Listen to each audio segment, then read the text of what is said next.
Hello everyone, welcome to Blue Heron Hill. I'm Sue, backdrop of my garden. This side over here is my raised bed side. Just to familiarize you again, I have 5 raised beds here, 2 4x8s and 2 that are 4x10. Over on this side of the driveway, this is my main garden. Here's the gate.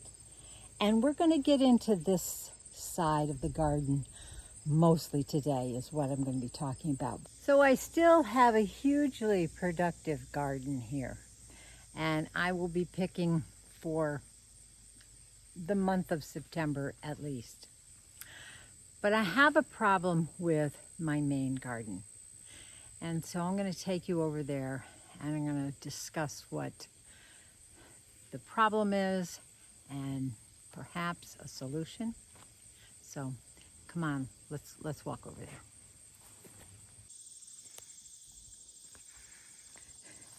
Now I know this time of year with a heavy harvest going on, everybody's garden is not quite weed free. And neither is mine, nor do I really care, because what I have been doing is picking harvest and processing it, and we will leave the weeds to tackle at another point in time. As you can see, I still have some healthy harvest going on here. Some big kale plants that have made it through this summer very well. I have some Trail of Tears beans here, and they are all drying very nicely on the pods. I will probably be picking some of these dried out pods fairly soon and leaving the rest to dry on the vine. Through this maze, I still have a few beets. My bean plants are not doing much of any good anymore. I have some mustard that is doing spectacularly well now that the temperatures have cooled down a little bit. But over here on my tomato trellis, just about gone. I can count maybe 3 tomatoes. So this is coming out very, very soon. Cucumber plants, all but done for sure. Powdery mildew has taken their lives, and then also their life expectancy has just plummeted here. A few pretty hardy tomato plants on this side. This is a Juliet, that's a grape tomato, always does extremely well. Very little disease, and they don't crack, and very prolific. On the ground here is more sweet potatoes. Here is another crop of beans, and you can see it is just loaded with flowers. I'm hoping we don't get any cold weather that kills this off, and I can get a couple pickings off of this. I've been thinking long and hard about my gardening over here in my main garden. This was the first garden that I put in. It's about 24 by 24, and it is been here for 10 years or so, I think. And it has done me very well. But over the years, it has decreased in its productivity. Even with all the amendments of compost and I used seaweed and chicken manure and all that, it is struggling. Tomatoes this year, they started out fine. The plants were robust, healthy, but they lacked an abundance of fruit on them. Now, I am not in want for tomato products. I did enough last year because I ended up actually buying a half a bushel of paste tomatoes, so I have plenty of tomato products. And what I have gotten off of these 3 trellises here, I think I have about 45 tomato plants.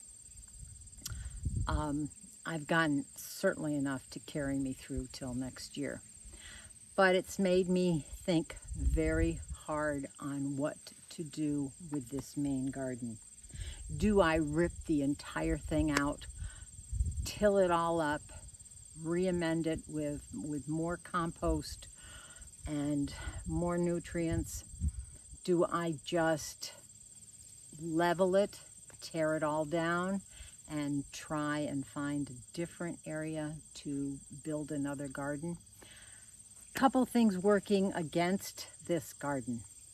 I have a hill over here to the south side, and these trees are getting very, very tall.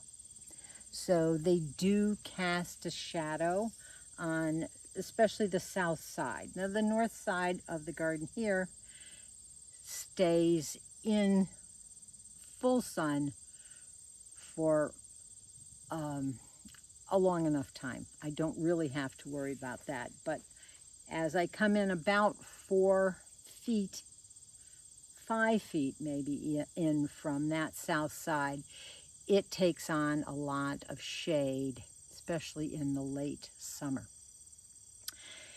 That is one problem with it.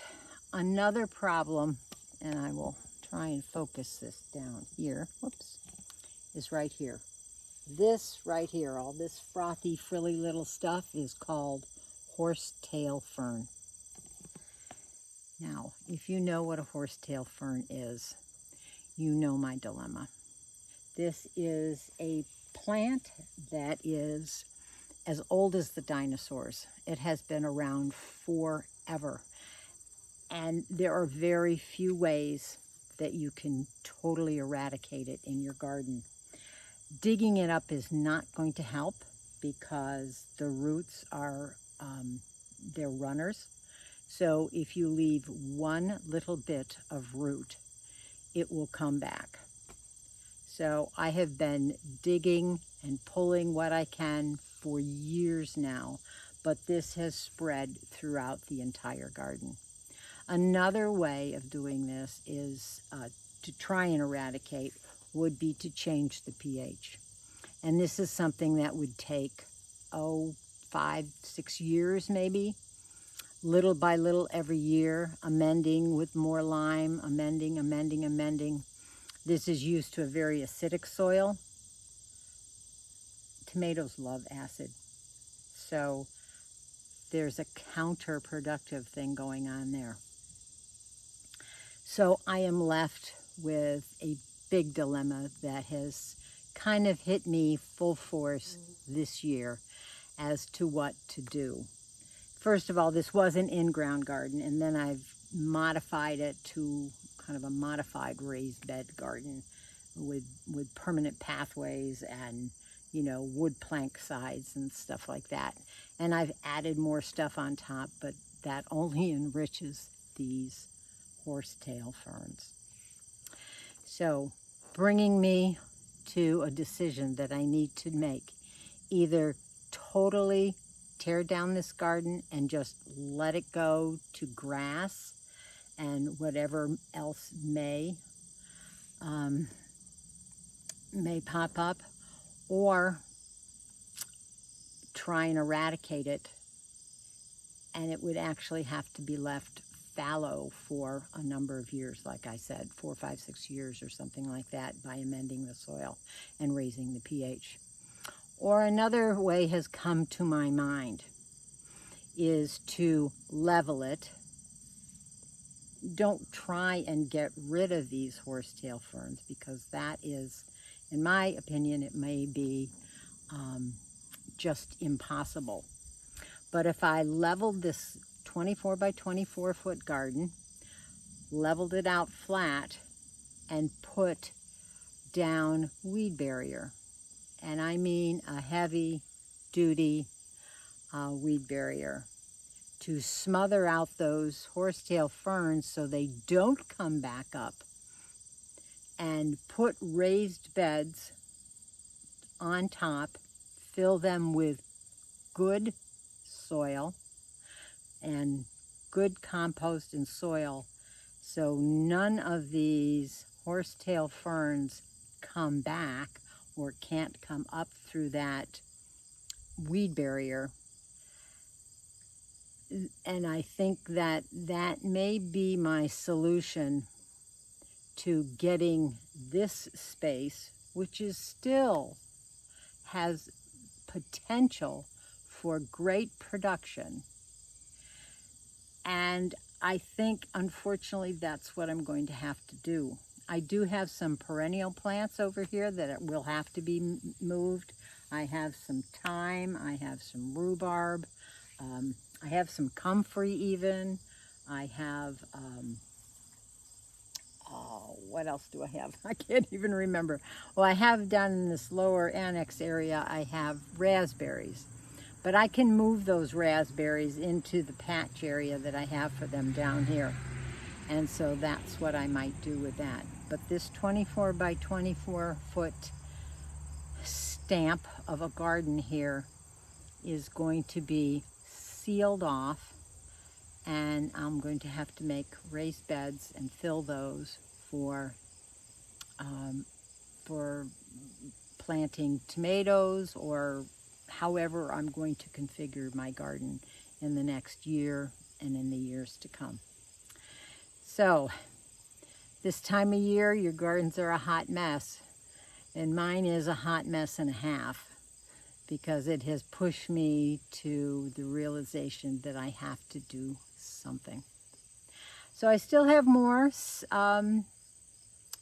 produce to pick in this garden. Right behind you, there's some more tomatoes that I will pick off, and probably in the next week or so, even pick the green ones, because I will be tearing down trellis, tearing out all of the produce that is still available, except maybe these beans that I have growing here, that I put in a few weeks, well, I don't know, it's been about 4 weeks ago, but they have a lot of blossoms on it, and so fingers crossed I can get a nice harvest of beans before the frost comes in. But everything else is going to get pulled down and moved, and I have some weed barrier on order, and I'll take you along on my process and my journey of reclaiming my garden space. I've got lots to do. Hopefully I can get a good portion of it done here in the fall, and then more raised beds and stuff made up in the springtime, so I can start reclaiming my space. So, a hot mess and a half, but I have a plan, and I certainly hope that I have some success in this plan. So thanks for following along with me on this video. And my garden has tried with all of its might to produce and provide me with a bounty of harvest. And it's done a pretty good job, but I know it can do better. And I have a plan to doctor this space and get it producing again. So until the next time that we go digging in the dirt, happy gardening. Bye.